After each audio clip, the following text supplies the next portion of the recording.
Hello दोस्तों, कैसे आप सभी। एक बार फिर से एक नए वीडियो में मैं वैष्णव कुमार आप सभी का स्वागत करता हूं। ठीक है, और आज हम लोग क्लास 10 फिजिक्स से कुछ क्वेश्चन लेकर के आए हैं। ठीक है, और ये आपका ये पहला चैप्टर से जो भी ऑब्जेक्टिव यहाँ आप दिख रहे होंगे, यहाँ ऑब्जेक्टिव 18 ऑब्जेक्टिव मैंने क्या किया, सिलेक्शन किया है आपके जो बिहार बोर्ड एग्जाम बोर्ड में जो आने वाला है। ठीक है, तो ये पहला चैप्टर जो आपका प्रकाश है, प्रवर्तन तथा अपवर्तन, उससे मैंने क्वेश्चन को क्या किया है, सिलेक्शन किया है। ठीक है, तो आज हम लोग देखेंगे और इस पर चर्चा भी करेंगे जो भी हो सकेगा। ठीक है, चर्चा के दौरान जो भी आंसर निकलेगा हम लोग क्या करेंगे, आंसर टिक आउट करेंगे। और इसे क्या करना है, आपको याद कर लेना है। अगर आपको वीडियो बढ़िया लगता है तो अगर इससे क्वेश्चन अगर आपके एग्जाम में अगर आता है बढ़िया, तो क्या करें, ज़्यादा से ज़्यादा लोगों के पास, ज़्यादा से ज़्यादा बच्चों के पास शेयर करेंगे और इसका दूसरे बच्चे भी क्या करेंगे, लाभ उठा पाएंगे। ठीक है, तो चलिए स्टार्ट कर देंगे बिना देर के हुए। पहला जो क्वेश्चन है, फोकस दूरी 20 सेंटीमीटर के अवतल दर्पण की वक्रता त्रिज्या क्या होगी। ठीक है, कह रहा है फोकस दूरी, ठीक है, 20 सेंटीमीटर दिया हुआ है, तो अवतल दर्पण की वक्रता त्रिज्या आपको पता है कि F बराबर क्या होता है, R/2 होता है। ठीक है, तो कह रहा है फोकस दूरी 20 सेंटीमीटर, ये आपका दिया है कितना, 20 सेंटीमीटर दिया हुआ है। R बराबर यानी वक्रता त्रिज्या यानी कि R बराबर क्या होगा। ठीक है, तो इधर इसको 2 से मल्टीप्लाई करेंगे तो क्या हो जाएगा, 20 × 2 = R, यानी कि R कहाँ है, R को हम लोग क्या कहते हैं, वक्रता त्रिज्या बोलते हैं। ठीक है, और F क्या है, F जहाँ हमारा फोकस दूरी है। ठीक है, इस तरह से क्या हो जाएगा, R यानी कि वक्रता त्रिज्या की अगर बात करें तो 22 से कितना हो जाएगा, 40। ठीक है, अगर आपका 40 आंसर होगा तो क्या करेंगे, 40 पे आप टिक करेंगे तो आपको दिया हुआ होगा। ठीक है, तो क्या हो जाएगा, इसका आंसर सही उत्तर क्या हो जाएगा, 40 सेंटीमीटर। ठीक है, तो समझ में आया होगा, कोई दिक्कत नहीं है इतना तक। चले आगे बढ़ते हैं क्वेश्चन संख्या 2 की ओर। क्वेश्चन संख्या 2 क्या है, समझते भी चलेंगे, ताकि क्वेश्चन मान लीजिए इससे कहीं दूसरे टाइप से क्वेश्चन दे दें, फिर भी आप क्या करेंगे, उसको टिक आउट कर लेंगे। ठीक है, इतना मैं कोशिश करता हूं कि आप लोगों को समझा सकूं। ठीक है, कह रहा है अगला क्वेश्चन है, फोकस से ध्रुव की ओर आने पर अवतल दर्पण में आवर्धन का मान क्या हो जाएगा। तो आवर्धन का मान क्या हो जाएगा, इसमें बढ़ जाएगा। ठीक है, जो फोकस दूरी है, फोकस दूरी से ध्रुव की ओर जैसे ही जाएंगे तो क्या हो जाएगा, उसके अवतल दर्पण में आवर्धन का मान क्या हो जाएगा, इसका बढ़ जाएगा। ठीक है, तो आपका सही उत्तर क्या हो जाएगा, ऑप्शन नंबर ए, ध्यान रखेंगे। तीसरा क्वेश्चन, यदि अवतल दर्पण का निचला आधा भाग, ठीक है, अवतल दर्पण उत्तल दर्पण तो आपको पता ही होगा। ठीक, तो ये होता है यानी कि उत्तल दर्पण, ये आपका ऐसा वाला जो भाग हो जाएगा अंदर की ओर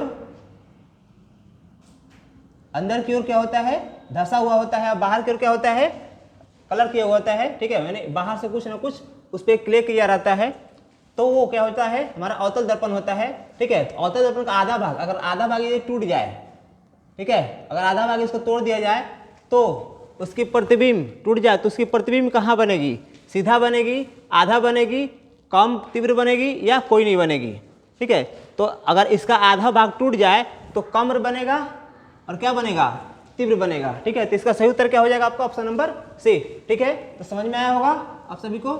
आगे बढ़ते हैं क्वेश्चन संख्या 4 की ओर। एक प्रकाश किरण एक समतल दर्पण पर लंबवत आपतित होती है। ठीक है, एक प्रकाश किरण एक समतल दर्पण पर, जैसे मान लेते हैं ये क्या हो गया, सूरज का प्रकाश हो गया, थोड़ा और बड़ा कर देता हूं, ये क्या हो गया, सूरज का प्रकाश हो गया आपका, सूरज का प्रकाश हो गया। ये क्या हो गया, ये आपका समतल दर्पण हो गया।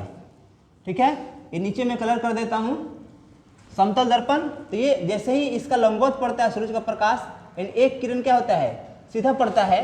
ठीक है, तो सीधा पड़ने के बाद कहाँ जाता है, ये उसी की तरफ लौट आएगा। ठीक है, तो जिधर से आएगा उसी की तरफ क्या हो जाएगा, इधर आया तो इधर है, इधर से आया है, लेकिन फिर क्या हो जाएगा, इसी पे क्या हो जाएगा, लौट जाएगा। ठीक है, ध्यान रखेंगे क्या क्वेश्चन जो कह रहा है, एक प्रकाश किरण एक समतल दर्पण, भी समतल दर्पण आपका हो गया। मैं यहाँ पे डिनोट कर देता हूँ कि ये क्या है आपका, समतल दर्पण है, और ये लंबवत आपतित हो रहा है, सूरज का प्रकाश ये क्या हो रहा है, लंबवत आपतित हो रहा है। तो जिधर से आएगा उधर से क्या करेगा, लौट जाएगा। तो लौट जाएगा तो ये क्या बना रहा है, तो ये आपका 0 डिग्री। ठीक है, प्रवर्तन का कोण, जो परिवर्तन होगा, जो किरण आ रही है आपतित, जो लौटेगी वो परिवर्तित किरण, तो उसका मान कितना हो जाएगा, 0 डिग्री हो जाएगा। ठीक है, तो 0 डिग्री जो भी आंसर में होगा आपको क्या हो जाएगा, आंसर सही हो जाएगा। ठीक है, ध्यान रखेंगे, ये मत समझिए कि 90 डिग्री नहीं हो जाएगा ये। ठीक है, ये क्या होता है आपको 0 डिग्री इसको बोलते हैं। ठीक है, इतना तो कोई दिक्कत नहीं, समझ में आ गया होगा। इसीलिए जो 4 का जो आंसर हो जाएगा आपका डी हो जाएगा, सही उत्तर हो जाएगा। आगे देख लेते हैं, क्वेश्चन संख्या कौन सा है, 5, अवतल लेंस। ठीक है, ये लेंस की बात कर रहा है, अवतल लेंस। अवतल लेंस द्वारा प्राप्त प्रतिबिंब कहाँ होता है, सीधा हो, छोटा होता है, सीधा होता है, आभासी होता है कि सभी होता है। ठीक है, तो अवतल लेंस की अगर बात करें, ठीक है, अवतल लेंस कैसा होता है, प्रतिबिंब हमने देखा तो हम लोग कितना तक हो गया, अवतल दर्पण जो अवतल लेंस द्वारा प्राप्त प्रतिबिंब कहाँ होता है। ठीक है, क्योंकि थोड़ा सा लाइन की थोड़ी दिक्कत है, कट गया है लाइन। ठीक है, लेकिन फिर भी मैं कोशिश करता हूँ कि कि जो आपका जो वीडियो है, जो आपका क्वेश्चन है, आपका क्वेश्चन तैयार हो जाए। क्वेश्चन में क्या करूँ, आपका जो एग्जाम के पॉइंट ऑफ व्यू से मैं चल रहा हूँ, तो आपका सोच रहा हूँ कि जितना भी जल्दी हो सके उतना वीडियो बना दिया जाए। ठीक है, तो थोड़ा सा धुंधला आएगा तो उसको थोड़ा सा ऑपरेट करेंगे। ठीक है, तो बढ़ते हैं। अवतल लेंस द्वारा प्राप्त प्रतिबिंब होता है, छोटा होता है, सीधा होता है, आभासी होता है कि सभी होता है। ठीक है, तो अवतल लेंस द्वारा जो प्रतिबिंब जो बनता है वो क्या होता है, वो आपका सभी बनेगा, छोटा भी बनेगा, सीधा बनेगा और ये आभासी बनता है अवतल लेंस में। ठीक है, क्वेश्चन संख्या 6 देखते हैं। प्रकाश की किरण को मोड़ने की क्षमता को क्या कहते हैं, तो प्रकाश की किरण को मोड़ने की क्षमता को, जो प्रकाश की किरण क्या करता है, मोड़ देता है, उसको लेंस की क्षमता कहते हैं। ठीक है, आपका इस तरह से आपका जो सही उत्तर हो जाएगा ऑप्शन नंबर ए, प्रकाश की किरण को मोड़ने की क्षमता। जो प्रकाश की किरण होती है उसको अगर मोड़ने की क्षमता को क्या कहते हैं, लेंस की क्षमता कहते हैं। ठीक है, आपका ऑप्शन नंबर क्या हो जाएगा, ए हो जाएगा। आगे बढ़ते हैं।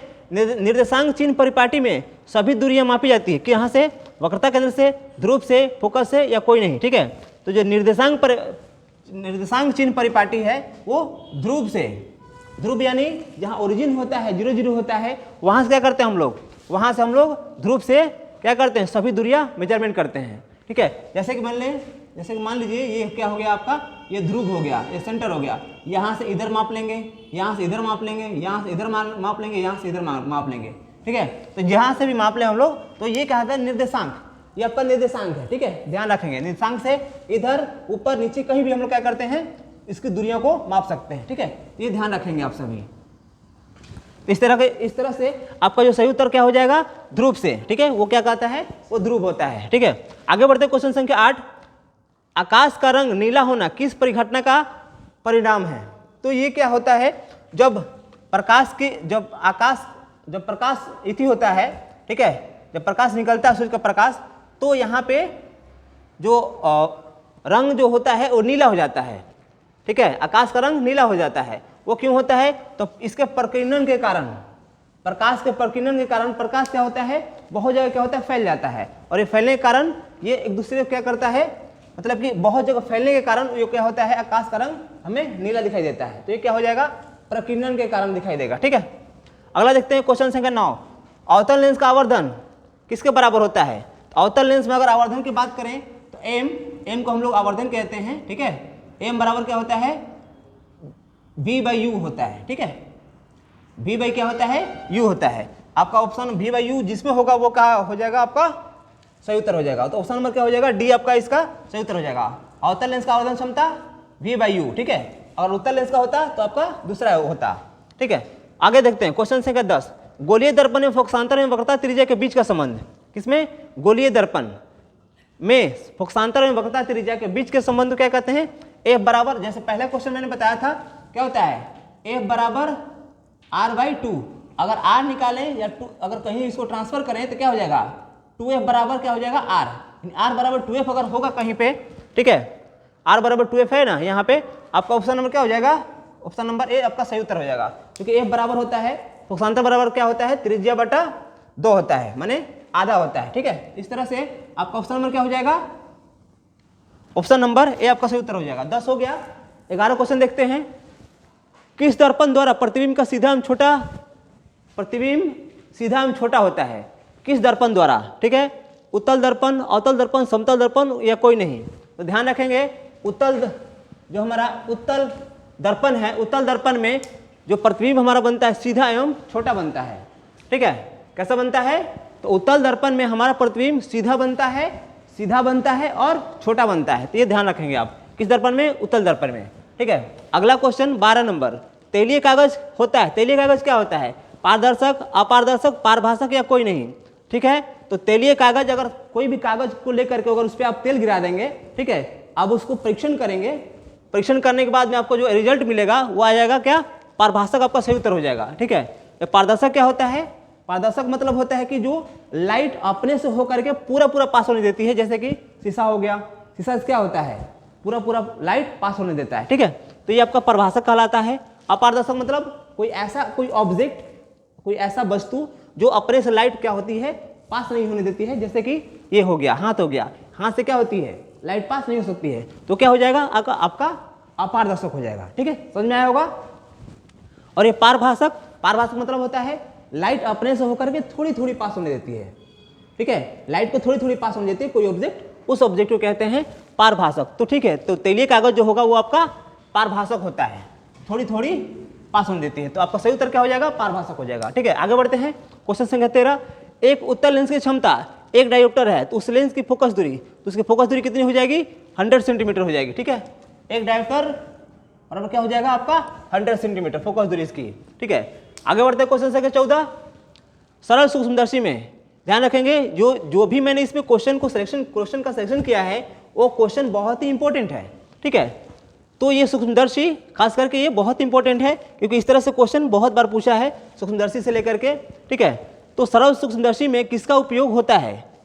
अवतल दर्पण का, उत्तल दर्पण का, अवतल लेंस का या उत्तल लेंस का? ठीक है, तो सरल सूक्ष्मदर्शी में हमारा लेंस का यूज होता है। ठीक है, जो हमारा आंख है, ठीक है, आंख में जो लेंस यूज होता है वो कौन सा लेंस यूज होता है? उत्तल लेंस यूज होता है। तो इसमें भी क्या हो जाएगा आपका? उत्तल लेंस आपका क्या हो जाएगा? सही उत्तर हो जाएगा। तो सरल सूक्ष्मदर्शी में हम लोग उत्तल लेंस का यूज करते हैं। ठीक है, आगे बढ़ते हैं क्वेश्चन संख्या 15 की ओर।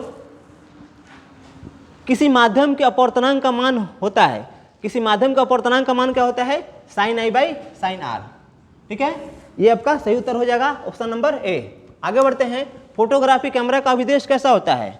ठीक है, तो फोटोग्राफी कैमरा का अभिदृश्य आपका उत्तल लेंस होगा। उत्तल लेंस दिया है क्या? हाँ, ठीक है, अवतल दर्पण, अवतल दर्पण, अवतल लेंस, उत्तल लेंस, अवतल। ठीक है, तो आपका क्या हो जाएगा? जो हमारा फोटोग्राफी कैमरा होता है वो उत्तल लेंस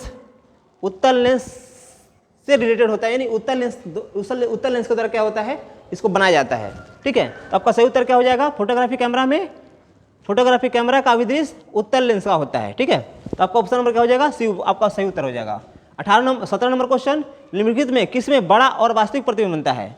ठीक है, तो बड़ा और वास्तविक प्रतिबिंब, ठीक है, बड़ा और वास्तविक प्रतिबिंब किससे बनता है? अवतल दर्पण में, इसमें बड़ा बनता है।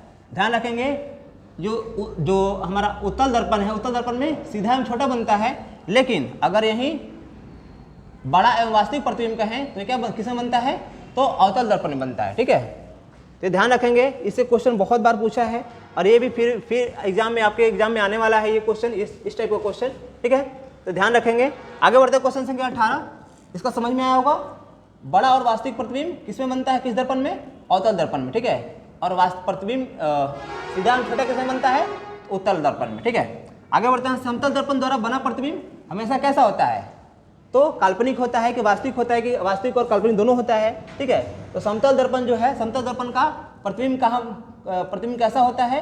तो हमेशा इसका काल्पनिक प्रतिबिंब बनता है। तो इस तरह से हमने कितने कवरअप किए? तो आपका जो प्रकाश, पहला जो चैप्टर है फिजिक्स का, प्रकाश, प्रवर्तन और अपवर्तन, उससे हमने 18 क्वेश्चन का सेक्शन किया है और इसको आप बहुत ही बढ़िया से पढ़ के जाएंगे। ठीक है, अच्छा लगेगा तो क्या करेंगे? ज़्यादा से ज़्यादा शेयर करेंगे, लाइक करेंगे। ठीक है, धन्यवाद।